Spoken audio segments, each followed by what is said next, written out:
Hello दोस्तों, आप सभी का YouTube चैनल में स्वागत है। मैं प्रभाकर आज आप सभी के लिए लेकर के आया हूँ संस्कृत रुचिरा भाग 2 पाठ 2 द्वितीय पाठः। पाठ का नाम है दुर्बुद्धि विनश्यति। इसको हिंदी में कहते हैं दुष्ट बुद्धि वाला जो व्यक्ति है वो नष्ट हो जाया करता है, यानी दुष्ट बुद्धि वाला नष्ट हो जाता है। इसका भावार्थ यह है तो बुद्धि नष्ट भ्रष्ट हो जाता है। इसी विषय पे हम चर्चा करेंगे, दुर्बुद्धि विनश्यति। आगे देखते हैं, पाठ की तरफ बढ़ते हैं आगे। सामान्य रूप से पाठ को पढ़ेंगे और साथ में शब्दार्थ देखते हुए सरलार्थ को भी साथ साथ में ही समझते जाएंगे और इसी क्रम से हम पाठ को पढ़ेंगे। यही तरीका है आज पाठ को पढ़ने का।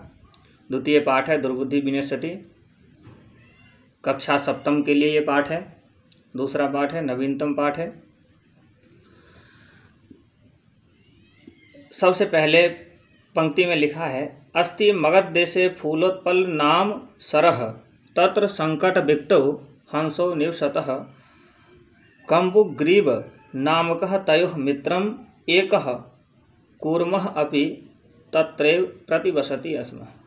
अस्ति का मतलब है था, सरह यानी तालाब, जो जलाशय होता है जिसमें पानी हुआ करता है। गांव में किसानों का जो उपज करने का जो साधन है, सिंचाई का साधन भी होता है। तालाब को सिंचाई का साधन भी मानते हैं और जल संरक्षण का एक केंद्र भी है, तो उसी को तालाब कहते हैं। तत्र का मतलब होता है वहाँ। हंसो यानी दो हंस, निवसतः रहते थे, तयोः दोनों का, कूर्मः कछुआ, तत्रैव वहाँ ही, प्रतिवसति स्म रहता था। अब हम सरलार्थ समझते चलेंगे आगे। अस्ति मगध देशे फूलोत्पल नाम सरह। मगध देश में फूलोत्पल नाम का एक तालाब था। फूलोत्पल नामक तालाब था। वहाँ संकट और विकट नाम के दो मित्र रहते थे। दो हंस थे, वो दो हंस थे, संकट और विकट नाम के। दोनों की आपस में मित्रता थी। उन दोनों हंसों के साथ में एक कंबुग्रीव नाम का कछुआ भी रहा करता था, यानी उसी तालाब में कछुआ भी रहता था। उसका नाम था कंबुग्रीव। आगे क्या होता है बताऊंगा। इससे पहले मैं बता दूं कि ये जो पाठ है पंडित विष्णु शर्मा जी के द्वारा लिखित है, पंचतंत्र। उसी में से इस कथा में बताया गया है, उसी पंचतंत्र में से लिया गया है। इस कथा में बताया गया है कि उचित अनुचित समय देखकर ही बोलना चाहिए तथा मित्रों की बात को मानना चाहिए। क्या उचित है, क्या अनुचित है, क्या अच्छा रहेगा आपके लिए, क्या सभी के लिए, इस सब चीज़ों को सोच विचार करके ही कार्य को करना चाहिए। आगे देखते हैं क्या है। सरलार्थ भी साथ साथ में देखते चलेंगे। इसी प्रकार से सरलार्थ भी नीचे हिंदी में लिखा हुआ है।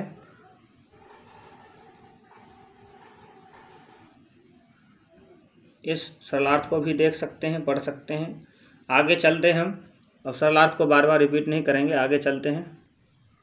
खंड खा में लिखा हुआ है, साथ साथ में हम अर्थ करते चलेंगे और भावार्थ भी समझते चलेंगे।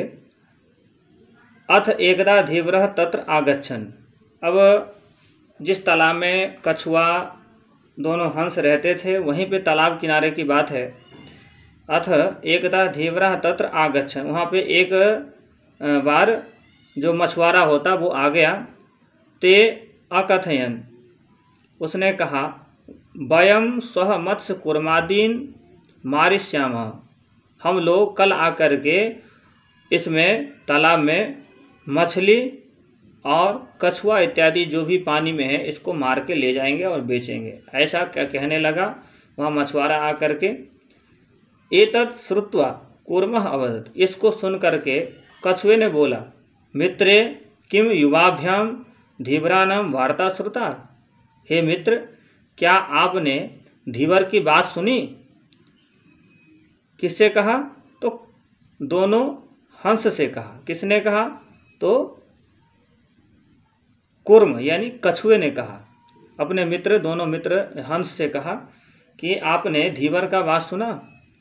अधुना किम अहम करोमि, ऐसी स्थिति में हम लोग क्या करेंगे? ये बात जो है, ये सभी बात कछुए ने कहा। अब देखते हैं आगे दोनों हंस ने क्या जवाब दिया कछुए को। दोनों हंस ने कहा, हंसो अवदताम प्रातः यद उचितम तत्कर्तव्यम, कल सुबह जो उचित होगा वह करेंगे हम। ऐसा किसने कहा? दोनों हंस ने कहा।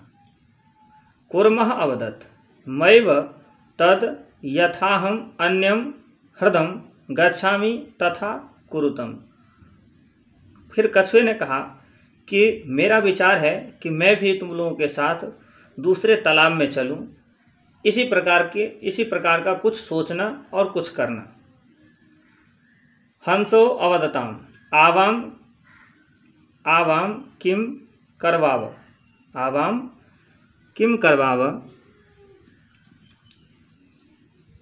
तुम दोनों के द्वारा क्या किया जाएगा?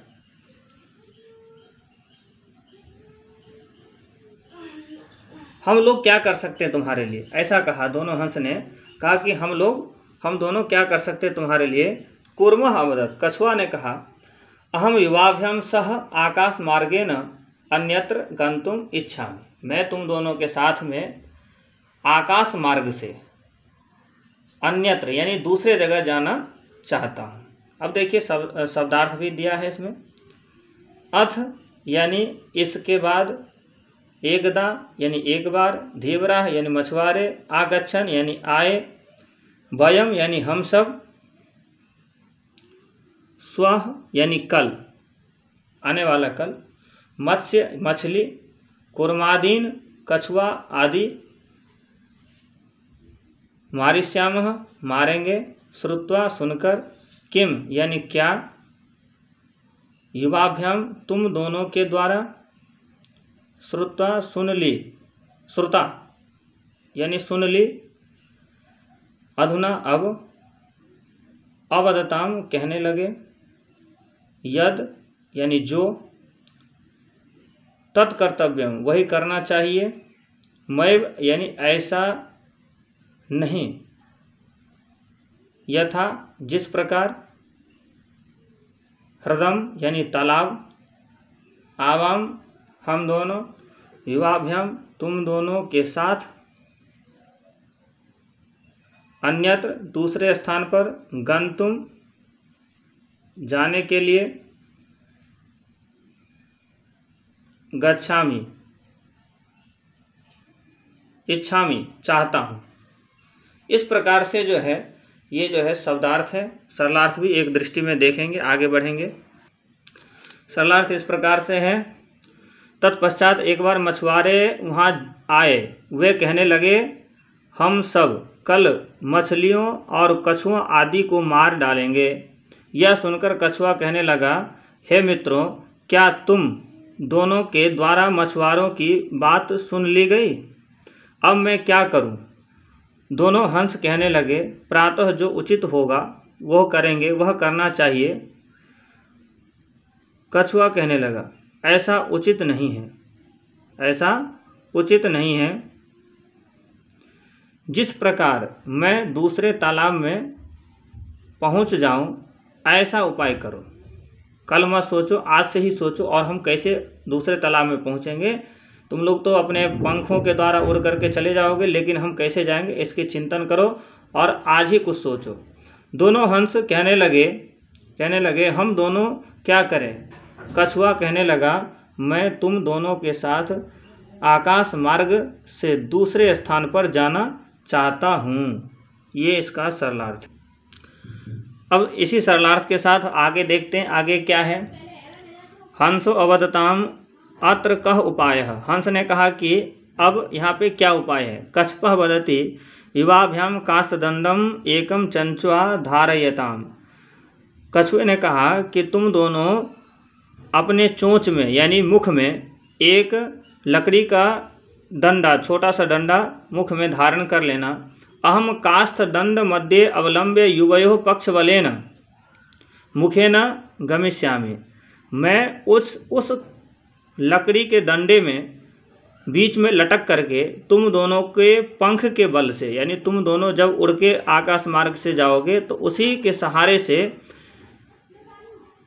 मैं भी तुम्हारे साथ चला जाऊंगा। हंसो अकथयताम संभवती ऐसा उपाय, क्या ऐसा उपाय संभव है? हंस ने कहा, दोनों हंस ने कहा कि क्या ऐसा उपाय संभव है? किंतु अत्र एकः अपायोपि वर्तते। ऐसा उपाय तो संभव हो सकता है, लेकिन इसमें एक अपगुण भी है। क्या?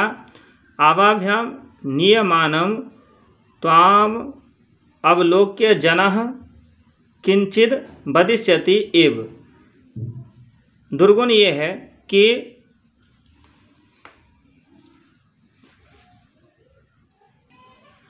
ये सहयोग करना तो उचित रहेगा, लेकिन इसमें एक दिक्कत ये है कि आवाभ्याम नियताम त्वाम अवलोक्य जनाः किंचिद वदिष्यन्ति एव, यानी जब तुम मेरे साथ चलोगे, हम दोनों के साथ जब तुम चलोगे, कछुए से कहा दोनों हंस ने कि हम दोनों के साथ जब तुम चलोगे तो लोग जो नीचे जो मनुष्य रहते हैं वो देख करके कुछ ना कुछ बोलेंगे ही, और जब बोलेंगे तो तुम कुछ ना कुछ उसका जवाब दोगे ही, तो तुम गिर जाओगे। यदि तुम उत्तरम दास्यसि तदा तव मरणम निश्चितम। अगर तुम उन सभी का जवाब दे दिए, तुम्हारा मरना जो है वो निश्चित है। तो सोच लो तुम्हें क्या करना चाहिए, तुम खुद ही सोच लो। ऐसा दोनों हंसों ने मिल करके कछुए से कहा।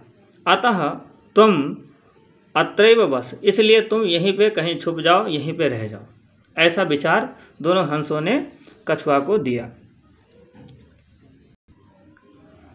दोनों हंस ने कछुआ को विचार दिया और कहा कि यहीं पे रुक जाओ। तत् श्रुत्वा क्रुद्धः कूर्मः अवदत्। जैसे ही ऐसे ये बात सुना कि तुम यहीं रुक जाओ, तो कछुआ जो है वो क्रोधित हो गया और कहा, किम अहम मूर्खः, क्या मैं मूर्ख हूँ कि मैं अपने जान को नहीं देख करके मैं किसी का जवाब दूंगा। उत्तरम न दास्यामि, मैं किसी को किसी भी बात का उत्तर नहीं दूंगा। ऐसा उसने निश्चय किया। किसने? कछुए ने। किंचिद अपि न वदिष्यामि, कुछ भी नहीं बोलूँगा, ऐसा निश्चय कर लिया। मित्रों को अपना वचन दे दिया कि मैं कुछ भी नहीं बोलूँगा। अतः अहम यथा वदामि तथा युवाम कुरुतम। इसलिए मैं जो कह रहा हूँ वो मेरी बात को तुम लोग सुनो और मुझे अपने साथ ले चलो। ऐसा कछुए ने, यानी कंबुग्रीव नाम का जो कछुआ, उसने संकट विकट अपने दोनों हंस से कहा। दोनों हंस उसके मित्र थे। अब यहाँ पे शब्दार्थ है। अत्र का मतलब होता है यहाँ काष्ठ दंडम, यानी लकड़ी के टुकड़े को, चंचुआ यानी चोंच, यानी मुख, यानी पक्षियों का जो मुख होता है उसको चोंच कहते हैं। अवलंब्य, सहारा लेकर, संभवती, संभव है, गमिष्यामि, चला जाऊंगा, नियत मानम, ले जाए जाते हुए, को, अपाय यानी हानि, खतरा। यहाँ पे लिखा था अपायोपि वर्तते, बीच में पैराग्राफ में था अपायोपि वर्तते, तो अपायः का मतलब होता है हानि यानी खतरा। नियमानम, ले जाते हुए, पहले भी बताया है मैंने। वदिष्यन्ति, कहेंगे। अवलोक्य यानी देख करके, समझ करके। बस रहो, दास्यसि, दोगे। इस प्रकार से ये शब्दार्थ है। किसी किसी शब्दों का शब्दार्थ भी दे रखा है इसमें। आगे हम बढ़ते हैं, सरलार्थ को एक दृष्टि में देखेंगे। आगे बढ़ते पिछले पैराग्राफ का ही कुछ शब्दार्थ और है। यथा यानी जिस प्रकार, क्रुद्ध यानी क्रोधित, तथा उस प्रकार, वदामि कहा है, पक्षबलेन यानी पंखों के बल से, धारयताम, धारण करें। अब अगला पैराग्राफ ही साथ साथ में पढ़ लेते हैं, देखते हैं क्या है। पहले हम पिछले पैराग्राफ का हिंदी अर्थ एक दृष्टि में देख लेंगे। इस प्रकार से हिंदी अर्थ है। दो हंस कहने लगे, यहाँ क्या उपाय है? कछुआ कहता है, तुम दोनों एक लकड़ी के टुकड़े को चोंच से पकड़ लेना। मैं उस दंड के मध्य भाग का सहारा लेकर तुम दोनों के पंखों के बल से आराम से चला जाऊंगा। दोनों हंस कहने लगे, यह उपाय संभव है, परंतु यहाँ एक खतरा भी है। हमारे द्वारा ले जाए जाते हुए तुम्हें देखकर लोग कुछ न कुछ कहेंगे ही। यदि तुम उत्तर दोगे तो तुम्हारी मृत्यु निश्चित है, इसलिए तुम यहाँ पर ही रहो। यह सुनकर क्रोधित कछुआ क्रोधित होकर कहने लगा, क्या मैं मूर्ख हूँ? मैं उत्तर नहीं दूंगा, कुछ भी नहीं बोलूँगा, इसलिए जैसा मैं कहता हूँ वैसा ही तुम दोनों करो। इस प्रकार से ये जो है सरलार्थ है पिछले पैराग्राफ का। पंक्ति सब पढ़ के भी मैंने बता दिया। सरलार्थ इसको पढ़ सकते हैं, समझ सकते हैं, शब्दार्थ के माध्यम से अर्थ निकाल सकते हैं। अगला पैराग्राफ देखते हैं क्या है। अगला पैराग्राफ इस प्रकार से है, जब क्रोधित हो गया और कहा कि जैसा मैं कहता हूँ वैसा करो। कछुआ क्रोधित होकर के कहा कि मैं जैसा कहता हूँ वैसा करो। उसके बाद एवं काष्ठदंडे लंबमानं कुर्मं गोपालकः। यहाँ पे गोपालकः के जगह में नया जो पुस्तक है, नवीनतम पुस्तक, उसमें पौराह ऐसा शब्द का बदलाव किया गया है। अपश्यन, पौराह यानी जो गाय भैंस चढ़ाते हैं उसके लिए कहा गया है। यानी एवं काष्ठदंड लंबमानं कुर्मं पौराह अपश्यन, यानी लोग गाय भैंस चराने वाले लोग जब वो दोनों हंस के साथ में कछुआ जा रहा था उड़ करके, तो लोग देखने लगे और पीछे भागने लगे और देख करके पीछे भागने लगे। पश्चात अधावन अवदन च हंसो महद आश्चर्यम। दोनों हंस के बीच में हंसाभ्यम सह कुर्मोपि उड्डीयते। महद आश्चर्य का विषय है, बहुत ही आश्चर्य का विषय है कि दो हंसों के साथ में कछुआ भी उड़ के जा रहा है। ऐसा कहते हुए सभी जो गाय भैंस चराने वाले थे, चरवाहा कहते हैं वैसे देसी भाषा में, तो वो सभी भागने लगे। कश्चित् वदति यद्यहं कुर्मः कथमपि निपतति यदा अत्रैव पक्त्वा खादिष्यामि। किसी ने कहा कि अगर हंस के बीच से एक कछुआ गिर जाए तो यहीं पे इसको मार करके पका करके खा जाऊंगा। अपरह यानी अपरह वदति यानी कोई और दूसरे व्यक्ति ने कहा कि सरस तीरे दग्धा खादिष्यामि। अगर कछुआ गिर जाता है दोनों हंस के बीच से, चलो भगो पकड़ते हैं, और कछुआ गिर जाता है तो नदी किनारे इसको पका करके खा जाएंगे।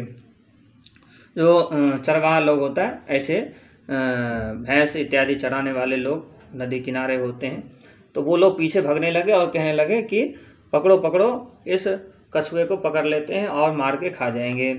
अन्यः अकथयत गृहं नीत्वा भक्षिष्यामि इति। किसी और ने कहा कि नहीं इसको घर ले जा करके पकाएंगे, मार करके खा जाएंगे। तो इस प्रकार से सभी ने कछुए के पीछे भागना शुरू कर दिया और कहने लगा कि चलो इसको मारते हैं। अब हम शब्दार्थ देखते हैं क्या है शब्दार्थ। शब्दार्थ इस प्रकार से है, एवं इस प्रकार, लंबमानं लटकते हुए, अपश्यन देखा, गोपालका पौराह का मतलब होता है वही गाय भैंस चराने वाले। ये इसके जगह नया शब्द उपयोग किया गया है, नए नवीनतम जो पाठ है उसमें, संशोधित पाठ में पौराह ऐसा कहा गया, यानी गाय भैंस चराने वाले को कहते हैं। भावार्थ वही एक ही है, लेकिन शब्द का जो है भिन्नता है। पश्चात पीछे, अपश्यन यानी देखा, अधावन दौड़ने लगे, महद यानी बड़ा भारी, उड्डीयते उड़ रहा है, कथमपि किसी प्रकार भी, कश्चित् यानी कोई, निपतति नीचे गिरता है, पक्त्वा यानी पकाकर,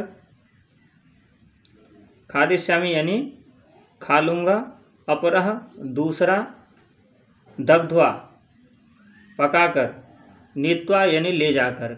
अब इसमें सरलार्थ नीचे दिया है जैसे हमने भावार्थ किया है, कहा है, उसी प्रकार से इसका सरलार्थ भी है। इसमें लिखा है, इस प्रकार लकड़ी के डंडे पर लटकते हुए कछुए को ग्वालो यानी चरवाहे ने देखा, पीछे दौड़े और बोले, अरे रे, यह तो महान आश्चर्य है, 2 हंसों के साथ कछुआ भी उड़ रहा है। कोई कहने लगा, यदि यह कछुआ किसी प्रकार भी नीचे गिर जाता है तो यहाँ पर ही पका करके खा लूँगा।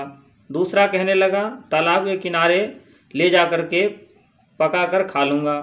तीसरे ने कहा कि नहीं नहीं, घर ले जा कर के इसको खा लूँगा। इस प्रकार से सभी ने दौड़ते दौड़ते इस प्रकार से कहा। आगे देखते हैं पैराग्राफ में क्या है। अब क्या था, इतने में ही कछुआ गुस्सा हो गया, क्रोधित हो करके। फिर क्या कहते हैं आगे देखिए, तेषां तद वचनम श्रुत्वा कूर्मः क्रुद्धा जाता। बहुत क्रोधित हो गया कछुआ ये सब बातों को सुन करके। मित्राभ्याम दत्तम वचनम विस्मृत्य सह अवदत्। वास्तविक में जब लोग क्रोधित होता है तो अपने दिए हुए वचनों को भूल जाता है, यानी कछुआ भी अपने दिए गए वचनों को भूल गया। यानी मित्रों को जो कहा था कि मैं कुछ नहीं बोलूँगा, मैं कोई मूर्ख हूँ, इस प्रकार का जो भी बात कहा था वो सब भूल गया क्रोध आने पे। और क्रोधित होकर के बोल पड़ा, अवदत् यूयम भस्म खादत, तुम लोग राख खाओ, बस तुम लोग को राख ही मिलेगा। राख यानी जले हुए जो राख होता है, किसी वस्तु को जलाने के बाद जो राख हो जाता है, भस्म उसी को कहते हैं, यानी जले हुए ही खाओ। तत्क्षणमेव कूर्मः दंडात भूमौ पतितः गोपालकै स मारितः। इतने ही समय में बोल पड़ा कि तुम लोग खाओ और भस्म खाओ यानी राख खाओ, और वहाँ से वो उसका दंड यानी मुख से जो है वो दंड छूट गया और वो नीचे गिर गया। इतने में ही जितने यहाँ पे गोपालक ही लिखा है, इसके जगह में पौरह ऐसा शब्द उपयुक्त है, यानी जितने भी गाय भैंस चराने वाले चरवाहे थे सब उसको पकड़ लिए। इसीलिए कहा गया है अतएवोक्तम, इसीलिए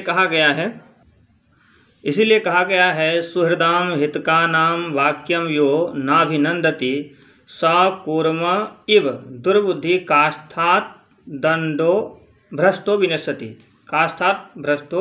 विनश्यति। इसका अन्वय देखते हैं, फिर इसका शब्दार्थ देखेंगे। ये श्लोक है और आगे भावार्थ देखेंगे और इस पाठ के अंतिम पड़ाव की तरफ चलते हैं।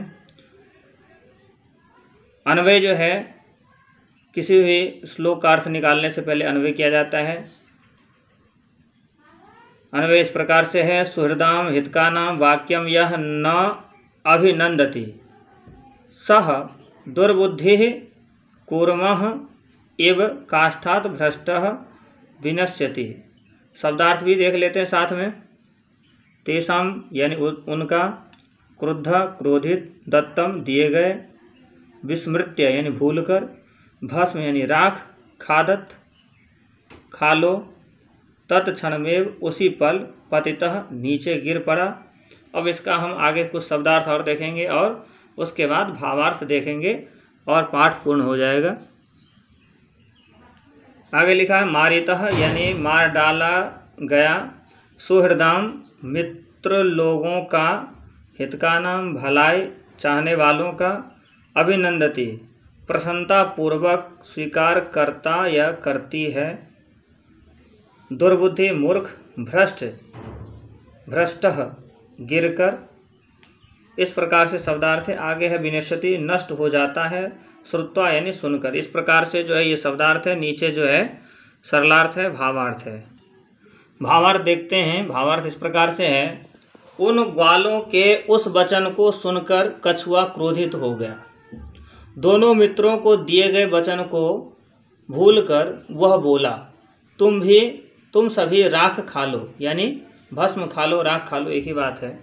उसी पल ही कछुआ डंडे से पृथ्वी पर गिर पड़ा। ग्वालों के द्वारा उसे मार डाला गया, अतएव कहा गया है। यानी श्लोक का जो भावार्थ है वो इस प्रकार से है। नीचे जो लिखा है ये है भावार्थ, वो तो पहले की बात फिर से बताया गया, रिपीट किया गया है। कल्याण भलाई यानी अपने भलाई चाहने वाला व्यक्ति चाहने वाले मित्रों के वचन को जो प्रसन्नतापूर्वक स्वीकार नहीं करता, यानी अगर आपकी भलाई की बात आप सही भली भांति जानते हो तो आप, और नहीं तो मित्रों के द्वारा दिया गया जो